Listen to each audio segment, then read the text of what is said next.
저는 세계를 기록하는 작가입니다. 도시를 걷고 사람을 만나고 그곳의 공기를 글로 남기는 일을 합니다. 그런데 서울에서는 처음으로 노트북을 열어놓고 한동안 아무것도 쓰지 못했습니다. 무엇을 먼저 적어야 할지 정리되지 않았기 때문입니다. 저는 지난 10년 동안 27개국을 다니며 도시의 속도와 분위기를 기록해왔습니다.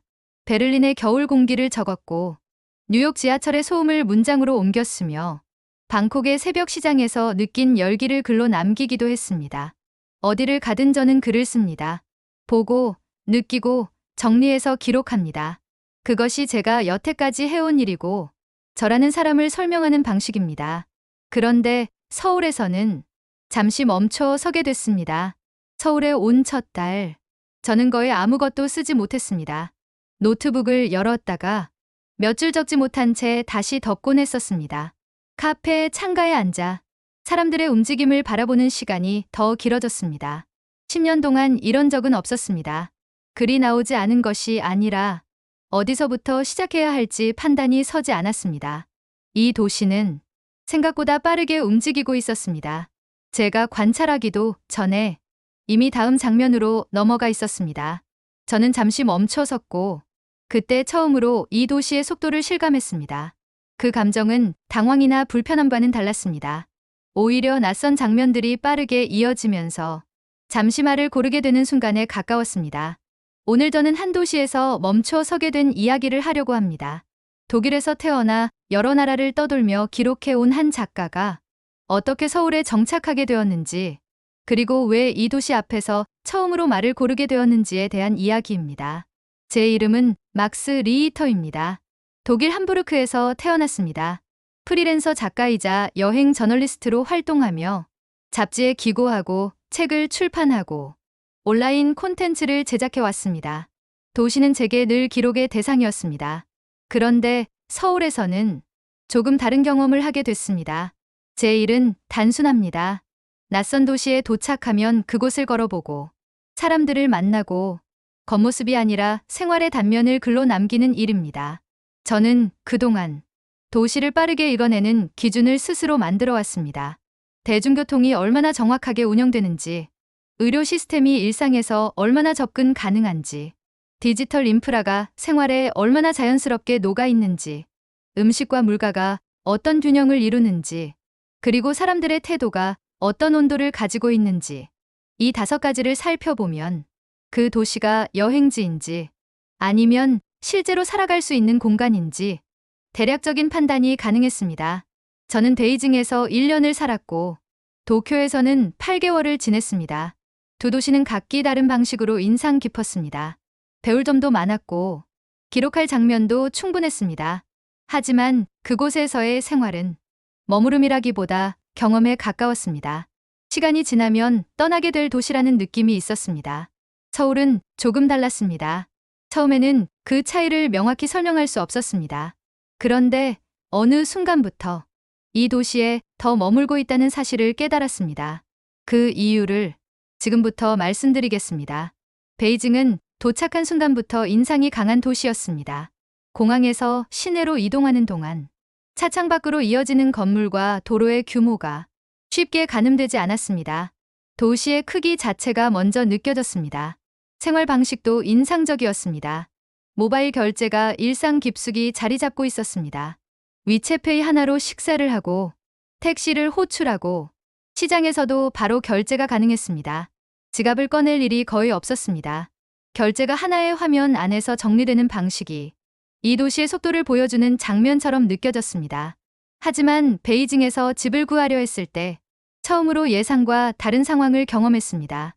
집을 직접 보고 조건도 확인했고 계약, 의사를 전달했습니다. 그런데 중개인을 통해 이런 답이 돌아왔습니다. 집주인이 조건을 다시 검토해야 한다고 합니다. 며칠만 기다려주세요. 며칠이 지났습니다. 저는 다시 연락했습니다. 조금 더 기다려야 합니다. 그렇게 시간이 흘렀고 결국 계약이 확정되기까지 열흘이 걸렸습니다. 과정이 불투명하다고 느끼지는 않았지만 진행 속도는 생각보다 느렸습니다. 작가로서 저는 그날에 대한 메모를 했습니다.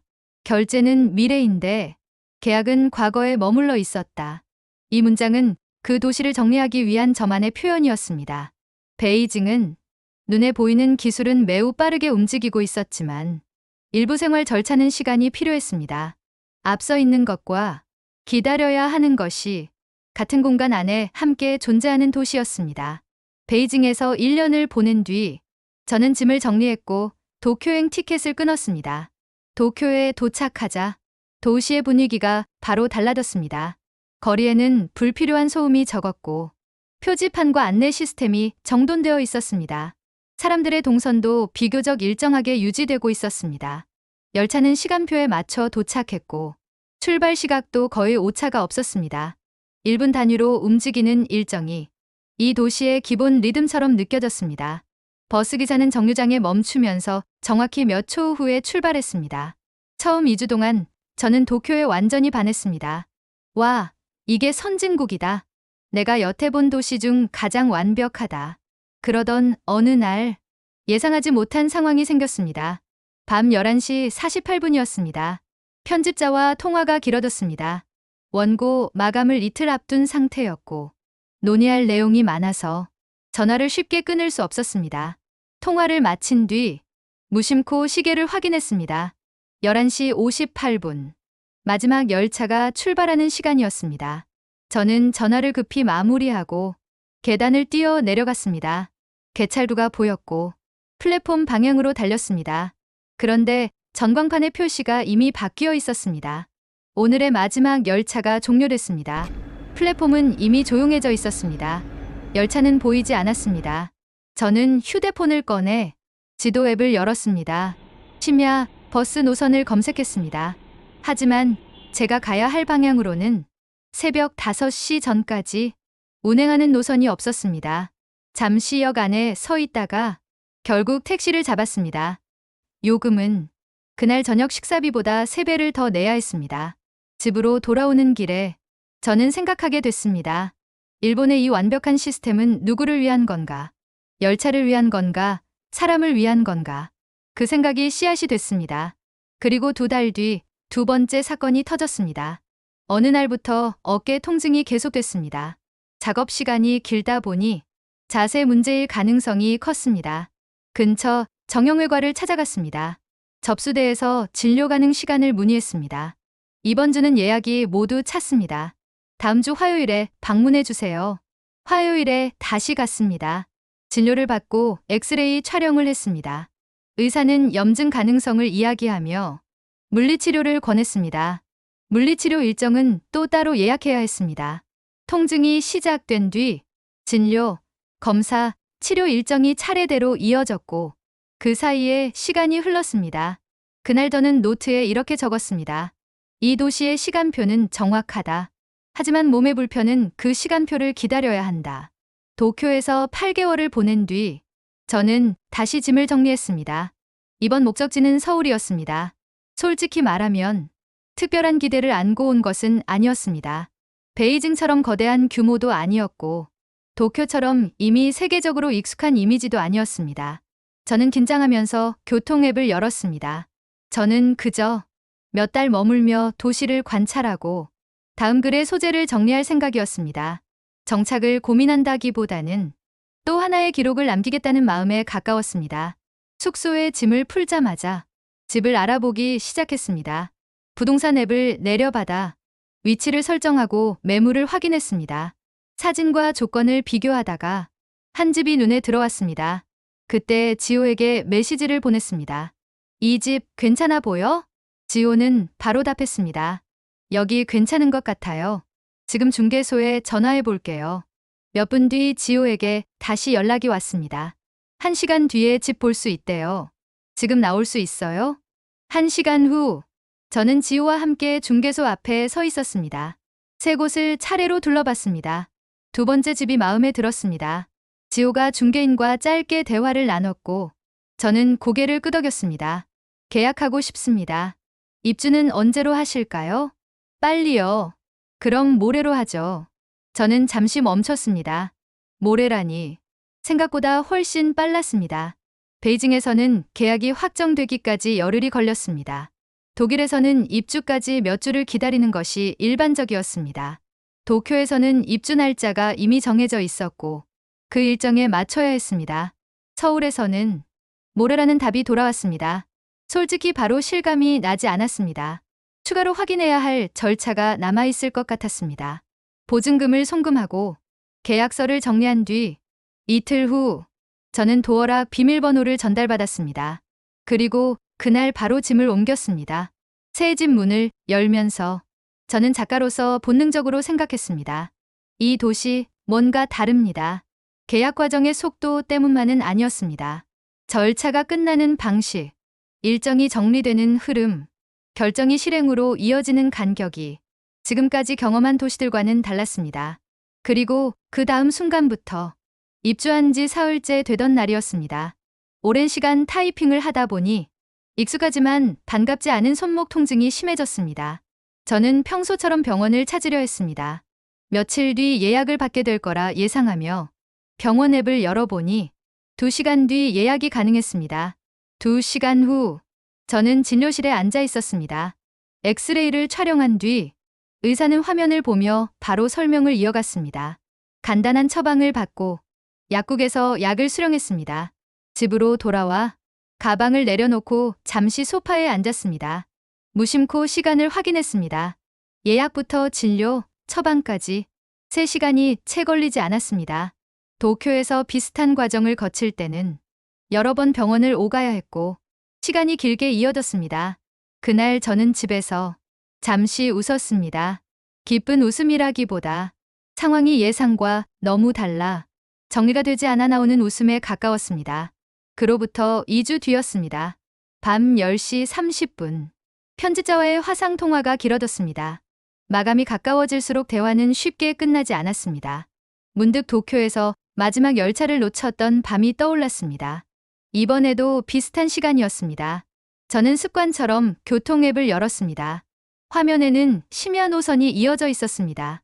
첫 차가 다니기 전까지 이동이 가능한 버스가 운행되고 있었습니다. 그날 저는 통화를 서두를 필요가 없었습니다. 일정을 급히 정리하지 않아도 됐습니다. 이 도시는 밤이 깊어도 이동을 완전히 멈추지 않고 있었습니다. 그 순간 저는 서울의 생활 리듬이 다른 도시들과는 다르다는 것을 다시 느꼈습니다. 저는 그 심야 버스를 타고 집으로 돌아갔습니다. 창가에 앉아 처음으로 서울의 밤을 천천히 바라봤습니다. 편의점의 밝은 불빛, 늦은 시간까지 문을 연 분식집, 노래방 간판, 그리고 24시간 운영하는 카페.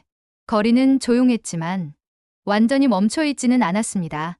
이 도시는 새벽에도 일상의 일부를 유지하고 있었습니다. 그리고 이런 경험은 그날 한 번으로 끝나지 않았습니다. 어느 비 오는 날이었습니다. 우산을 쓰고 걷다 보니 신호등을 확인하려면 고개를 들어야 했습니다. 빗물이 흘러내려 시야가 편하지 않았습니다. 그때 발밑이 눈에 들어왔습니다. 횡단보도 가장자리에 LED 신호 표시가 함께 작동하고 있었습니다. 고개를 들지 않아도 보행 신호를 확인할 수 있었습니다. 이 장치는 스마트폰을 보며 걷는 사람이나 우산을 쓴 사람처럼 고개를 들기 어려운 상황을 고려해 설계된 것이었습니다. 그 순간 이 도시가 사람의 움직임을 먼저 생각한다는 인상을 받았습니다. 어느 날은 휴대폰 배터리가 거의 남지 않았습니다. 카페에 들어가 직원에게 콘센트가 있는지 물었습니다. 벽면이나 좌석 근처에 전원 콘센트가 마련되어 있었고 자리에 앉아 바로 충전을 할 수 있었습니다. 또 다른 날에는 새벽에 현금이 필요했습니다. 근처 편의점 안에 ATM이 있었고 이용도 어렵지 않았습니다. 이런 장면들이 일주일에 몇 번씩 반복됐습니다. 그때마다 저는 이 도시의 생활 구조를 떠올리게 됐습니다. 갑작스러운 상황에서도 대응할 수 있는 수단이 비교적 가까이에 있다는 점이었습니다. 서울에 온 지 3달쯤 되었을 때였습니다.